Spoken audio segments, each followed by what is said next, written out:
mestre, o senhor falou aí, dentre várias coisas muito interessantes, muito legais, o senhor teve um ponto que me chamou a atenção, que o senhor falou da calça, né? Tira o tênis e a camiseta, e aí o senhor falou da calça. Como que era essa calça nessa época? Porque o mestre Itamar, na live com ele comentou, né, que ele foi o primeiro a usar calça de elanca na capoeira. Então, como é que foi esse negócio aí da calça? Já era calça de elanca? Como era essa calça? Não, a calça era as calças da capoeira nessa época, né? Pelo menos né, eu vou falar assim, tudo que eu falo assim é baseado assim, no que eu vi, que eu presenciei ali na cidade de Sobradinho, né? De Brasília. Então eu não estou falando assim que em 74 era desse jeito. Em 74 era desse jeito ali em Brasília, em 74. Sim. Era calça feita de saco de açúcar, né? A gente comprava aquele saco, muitas vezes ele vinha com estampa ali, com carimbo preto, a gente colocava na água sanitária, né, que era a Quiboa, que era, todo mundo conhecia, mas era a Quiboa, deixava ali de molho na Quiboa, ficava branco, e ali a mãe da gente fazia aquele abadá. E o modelo era no meio da canela. Eu não sei se isso tinha alguma referência com as calças de karatê, de judô, né, que também era no meio da canela ou não, a gente só sabia que aquela era a calça da capoeira, tá bom? Era uma calça feita de saco de açúcar, clareado na quiboa, e depois a nossa mãe fazia. Mas eu lembro até que o meu primeiro abadá nem foi de saco, foi de flanela, porque eu falei para minha mãe que tinha que ter um abadá branco, né? E ela falou assim, como é que é isso? Mãe, é um abadá branco. Minha mãe foi comprar um pano que ela achou foi uma flanela, Uhum. né? Então, assim, era muito mais um pijama do que uma calça de esporte. Mas a verdade assim que meu mestre ele nunca falou nada, né?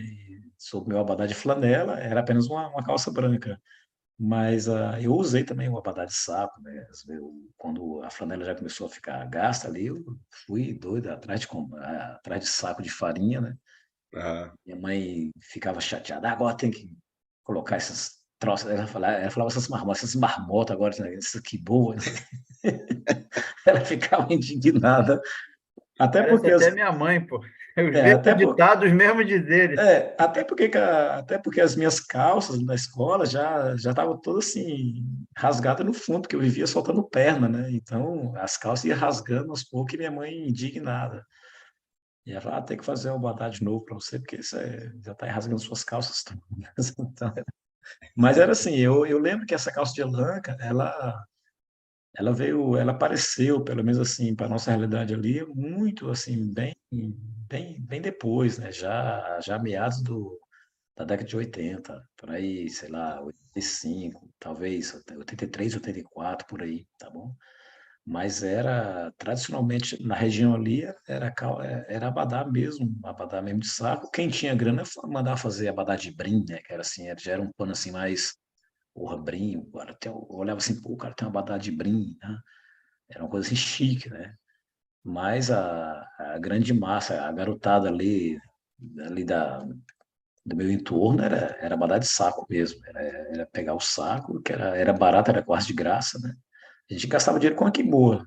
E depois achava uma costureira para fazer.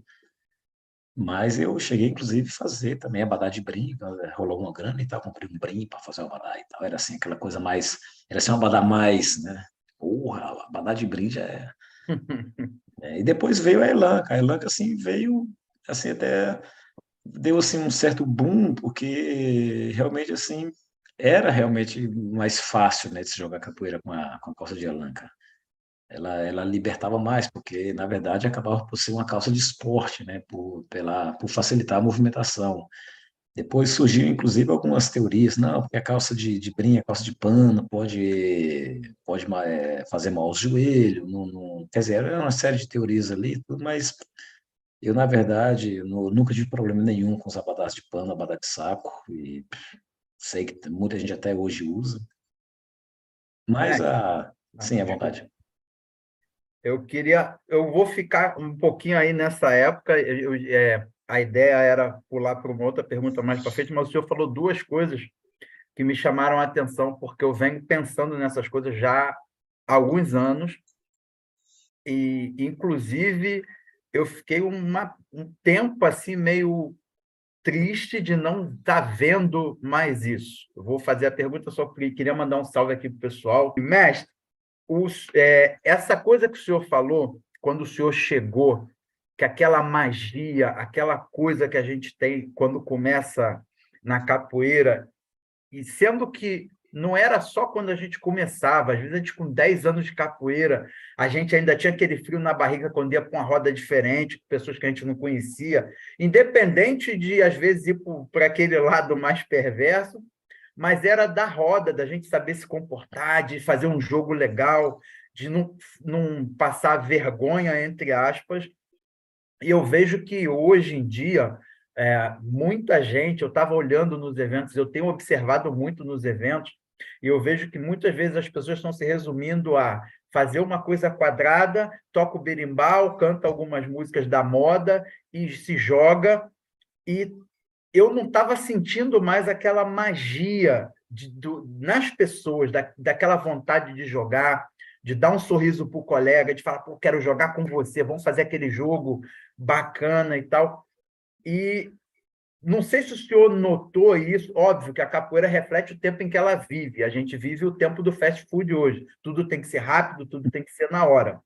Mas o senhor acha que isso mudou muito ou que ainda tem lugares que a gente acha isso?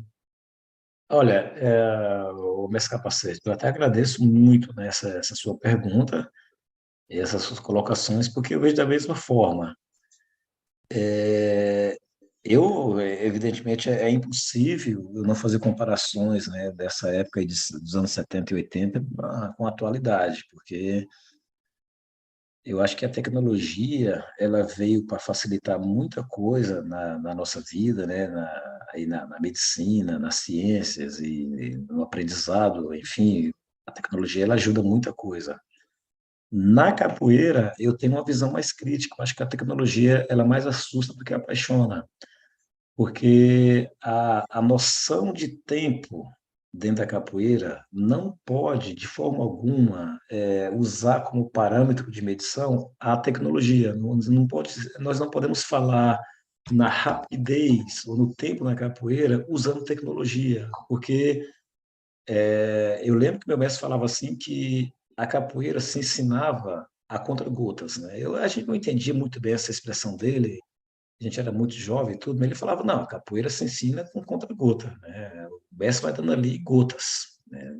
Gotas ali, e realmente, hoje em dia, quando eu lembro disso, realmente, a gente aprendia, a gente ia para a capoeira sem essa noção do tempo, né? A gente não tinha essa coisa de a aula dura 1 hora, 2 horas. A aula tinha a hora para iniciar, mas para acabar era assim, era uma coisa muito mais orgânica. Então, eu lembro de uma expressão que o Conhece falava, ele falava uma coisa do tipo assim, a roda acaba quando acaba, né? Então, a roda acaba quando acaba, a roda acaba quando acaba. Ou seja, você não, na capoeira, né, nessa época, nessa época ali, a gente não tinha essa coisa formal que tem hoje em dia do tempo. Na aula dura 1 hora. Nessa hora eu tenho que fazer o aquecimento, não sei o quê, não sei o quê, ali o treino e a roda. Isso era totalmente, não se falava nisso, né? Então, hoje em dia, eu acho que a tecnologia ela atrapalha muito para a nova geração, que tem, assim, uma noção de tempo diferenciada, porque hoje é como você falou, a gente vive o tempo do fast food, ou seja, tudo tem que ser rápido, tudo tem que ser prático. E isso a gente observa, cara, desculpa o termo, cara, a gente observa assim em vários setores da sociedade. Você está dirigindo, tem um carro atrás, e se por um acaso o seu carro faz com que o carro de trás perca 3 segundos, ele está te buzinando, né? Ele está chateado, ele está raivoso, a pessoa está ali raivosa, ela passa por você e faz um gesto feio com o dedo, e você fala assim, pô, mas isso tudo foi por causa de 3 segundos, que eu tive que parar, eu tive que reduzir minha velocidade. E na capoeira é assim também hoje em dia, infelizmente, os alunos querem. E depois esse triste binômio, né, do ser e o ter. O aluno ele quer ser e ele quer ter de uma forma muito rápida, né? E a gente sabe que a gente que fez faculdade, você entra na faculdade, você passa 5 anos na faculdade, você, caramba, 5 anos, eu tenho agora meu diploma finalmente, eu sou licenciado e tal. E na capoeira, quando você fala assim, pô, você pratica há 5 anos, não é desdenhar de quem tem 5 anos, mas é saber que 5 anos, dentro assim, da nossa noção de tempo na capoeira, isso representa 5 dias, né? E às vezes a pessoa fala assim, pá, eu já tenho 10 anos. Pô, tranquilo, pô, é massa ter 10 anos de capoeira. Mesmo assim, meu querido, entenda que 10 anos na noção de tempo do capoeirista, mesmo assim, da pessoa que entende essa orgânica da capoeira, sabe que 10 anos não são 10 anos, mas não é essa coisa, você já pensar assim que você pô, já é um ancião na capoeira, né? Eu lembro até uma amiga minha lá de Brasília, Conceição, ela falou assim para mim, Moi, foi muito interessante, fui lá em Salvador e conheci o Mestre João Grande. O Mestre João Grande virou para mim e falou assim, olha, eu gostei de você, vou te dar um presente. E o presente que eu vou te dar é um curso gratuito de capoeira Angola. Só tem uma condição. Ela, o que que é, mestre? Você nunca poderá ir embora. Ela, mas por quê? Porque o curso não tem fim.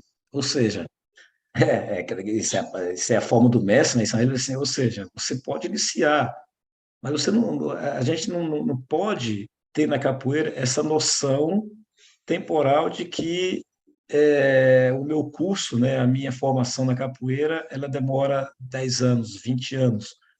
Porque em 1986 eu encontrei pela primeira vez o mestre João Pequeno, ele já com certa idade, ele falou assim para todo mundo: o meu desejo é aprender cada vez mais, continuar aprendendo cada vez mais.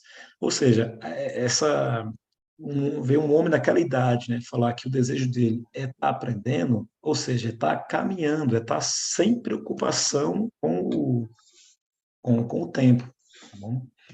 Mas aí, agora, voltando um pouco, você falou também dessa essa coisa da paixão, né, do frio na barriga. Eu, eu me considero assim um capoeira muito feliz, sabe por quê? Porque, cara, lá tá de novo, falei, cara, de novo. Eu até hoje, antes de qualquer roda, eu sinto ainda aquela coisa, né, da mão formigar, sabe, do estômago ali virar, sabe, porque a capoeira ela realmente altera a nossa química, né? Ela dá essa, por mais que você sabe que você está numa roda de amigo, de camarada e tudo, mas sabe, a afinação dos berimbaus, a preparação da roda, as pessoas chegando, aquilo tudo assim vai dando assim aquela, sabe, aquela coisa de, pô, tá para começar, até que a primeira ladainha seja cantada e a roda começa a tomar forma ali, né, tomar energia. Isso realmente você tem que passar tempo na capoeira, né, para ter uma sensibilidade para sentir isso aí de forma muito verdadeira e honesta, né? Às vezes as pessoas passam muito tempo e acabam por não conseguir, né, ter desculpa, essa ligação com esse lado aí espiritual e sentimental da capoeira.